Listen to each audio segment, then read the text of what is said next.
Audio Jungle.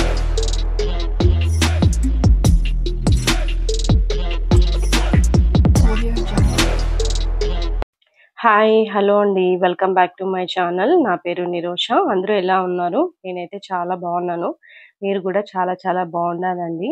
So ఇవాళ video వచ్చేసి మునక్కాయతో ఒక సింపుల్గా కర్రీ అయితే చేసేద్దాము. వీడియో స్టార్ట్ చేసే ముందు నా వీడియో అయితే మీకు నచ్చినట్లయితే లైక్ చేయండి, కమెంట్ చేయండి, షేర్ చేయండి. అలాగే ఇంకా ఎవరైనా ఫస్ట్ టైం నా ఛానల్ని చూసే వాళ్ళైతే please subscribe to my channel అండి. లైక్ చేయడం మాత్రం మర్చిపోవద్దు. ఇంక వీడియోలోకి అయితే వెళ్ళిపోదామా అండి. సో ఇవాళ అయితే మునక్కాయతో సింపుల్గా కర్రీ అయితే చేసేద్దాము. చాలా టేస్టీగా ఉంటుందండి. సింపుల్గా గ్రేవీ టైప్ వస్తుంది. సో మనం ఇలా గుజ్జు గుజ్జుగా గ్రేవీ టైప్ చాలా బాగుంటుంది. సో మీరు కూడా తప్పకుండా ట్రై చేయండి. మనం ఇలా మునక్కాయనైతే చిన్న చిన్నగా ముక్కలుగా కట్ చేసుకొని పక్కనైతే పెట్టుకోవాలి.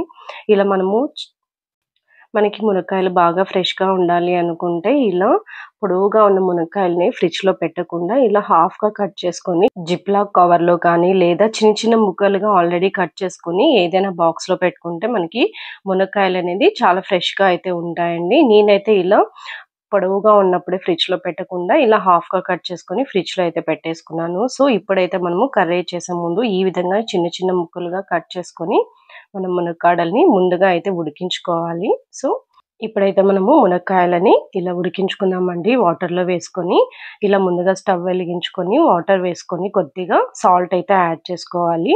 అలా సాల్ట్ యాడ్ చేసుకున్న వలన మునక్కాయకి మనకి కొంచెం టేస్ట్ అనేది అయితే వస్తుంది. సో ఈ విధంగా కొద్దిగా అయితే ఉప్పు యాడ్ చేసుకుందాము.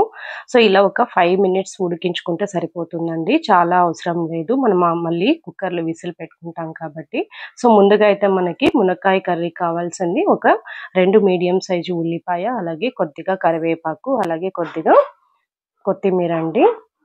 వీటిని మనం ఇప్పుడు సన్నగా కట్ చేసుకొని పక్కనైతే పెట్టేసుకుందాం. సో ఇప్పుడైతే మనము పౌడర్ అయితే చేసుకోవాలి. ఇది నేను ఆల్రెడీ మీకు ఒక వీడియోలో చూపించాను ఎలా చేసుకోవాలి ఏంటి అనేది. సో ఈ పౌడర్ అయితే మనము అందులో వేసామంటే కర్రీ అయితే చాలా టేస్టీగా అయితే ఉంటుందండి. మీకు ఇంకా ఎవరికైనా కావాలి అనుకుంటే ఏం లేదండి, జస్ట్ మనకి మిక్సీలో కొద్దిగా కొబ్బరి, అలాగే పుట్టనాల పప్పు అండి అనే శనగపప్పు అంటాం కదా, అది కొద్దిగా, అలాగే వెల్లుల్లిపాయ, అలాగే కొంచెం సాల్ట్, అలాగే కొంచెం కారం, పసుపు కొద్దిగా యాడ్ చేసుకొని ఇవన్నీ పౌడర్ అయితే చేసుకొని పక్కనైతే పెట్టుకున్నాము. మనం ఇదైతే స్టోర్ చేసుకుంటే మనం ఎప్పటికైనా ఇలాంటి కర్రీస్కి అయితే వాడుకోవచ్చు. ఏ కర్రీ అయినా వాడుకోవచ్చు అండి, చాలా బాగుంటుంది. సో ఈ విధంగా పౌడర్ చేసి పక్కన పెట్టుకున్నాము. ఇప్పుడైతే మనకి మునక్కాడలు అనేది ఉడికిపోయినాయి. ఇప్పుడైతే పక్కకు తీసుకున్నాము. ఇప్పుడు ముందుగా స్టవ్ వెలిగించి కుక్కర్లో అయితే ఆయిల్ అయితే వేసుకున్నాము. మనకి 2-3 టేబుల్ స్పూన్ల వరకు ఆయిల్ అయితే పెడతాను. ఈ విధంగా ఆయిల్ వేసుకున్నాక ఆయిల్ హీట్ ఎక్కిన తర్వాత కొద్దిగా ఆవాలు, అలాగే కొద్దిగా జీలకర్ర వేసుకొని ఫ్రై చేసుకున్నామండి. ఇలా కొద్దిగా ఫ్రై అయిన తర్వాత మనం ముందుగా కరివేపాకు అయితే యాడ్ చేసుకున్నాము. అలాగే కొద్దిగా 1 లేదా 2 ఎండుమిర్చి అయితే వేసుకున్నాము. ఇలా వేసుకున్న తర్వాత మనము ముందుగా కట్ చేసి పెట్టుకున్న ఆనియన్ అయితే ఇందులో వేసుకొని బాగా ఫ్రై చేసుకున్నామండి. ఇది మనకి కొద్దిగా బ్రౌన్గా వచ్చేంత వరకు మనము వీటిని అయితే ఫ్రై చేసుకోవాలి. కొద్దిగా సాల్ట్ కూడా యాడ్ చేసుకోవాలండి. ఇప్పుడైతే మనము ఆల్రెడీ మునక్కాడలు వేసుకున్నాం కాబట్టి ఇప్పుడు చూసుకొని మనము సాల్ట్ అయితే యాడ్ చేసుకోవాలి. మనకి ఆల్రెడీ కొద్దిగా మునక్కాడలు అయితే ఉడికించుకున్నప్పుడు వేసుకున్నాం కాబట్టి చూసుకొని అయితే యాడ్ చేసుకున్నాము. ఈ విధంగా యాడ్ చేసుకున్న తర్వాత కొంచెం సేపు అయితే ఫ్రై చేసుకున్నాము. ఇలా వేసుకున్న తర్వాత మనము కొద్దిగా పసుపు అయితే యాడ్ చేసుకొని బాగా ఫ్రై చేసుకున్నాము. ఇలా కొంచెం సేపు అయితే మనము బాగా ఫ్రై చేసుకున్న తర్వాత మనం ముందుగా ఉడికించుకున్న మునక్కాడలనైతే ఇందులో వేసుకొని ఫ్రై చేసుకున్నాము. సో మనకి ఎక్కువ ఉడకనవసరం లేదండి. మనము కుక్కర్లో విజిల్ పెడతాం కాబట్టి 2-3 విజిల్లు వస్తే సరిపోతుంది. లేదంటే మరీ మెత్తగా అయిపోతుందండి, ఆల్రెడీ ఉడికించుకున్నాం కాబట్టి. సో ఇప్పుడైతే కొంచెం సేపు అలా ఫ్రై చేసుకున్న తర్వాత మునక్కాడ అనేది మన హెల్త్కి అయితే చాలా మంచిది. సో ఎప్పటికప్పుడైతే మునక్కాయ అప్పుడప్పుడు తింటూ ఉండండి. సో ఈ విధంగా అన్నీ బాగా ఫ్రై అయిన తర్వాత మనము 1 టేబుల్ స్పూన్ అయితే ధనియాల పౌడర్ అయితే వేసుకోవాలి.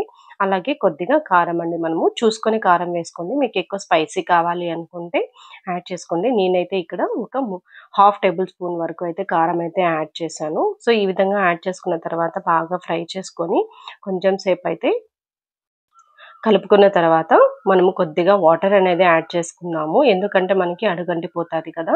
సో కొద్దిగా వాటర్ యాడ్ చేసుకున్న తర్వాత ఒక 2 నిమిషాలు మూత పెట్టుకొని ఉడికించుకుందాము. సో, ఈ విధంగా ఉడికించుకున్న తర్వాత మనము వాటర్ అయితే యాడ్ చేసుకుందామండి. మనకి కన్సిస్టెన్సీ ఇది మనకి గ్రేవీ టైపు గుజ్జు గుజ్జుగా వస్తేనే కర్రీ అయితే బావుంటది. సో, ఎక్కువ వాటర్ అయితే యాడ్ చేసుకోవద్దు.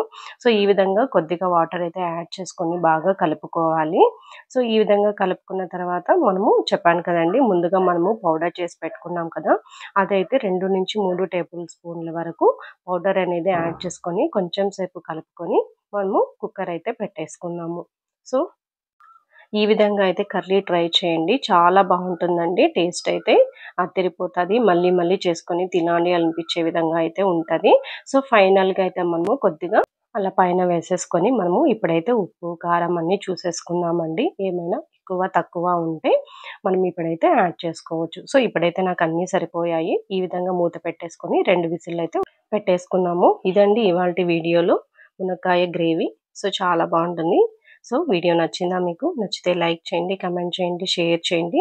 తప్పకుండా నా ఛానల్‌నైతే సబ్స్క్రైబ్ చేయడం మాత్రం మర్చిపోవద్దు. Thank you for watching.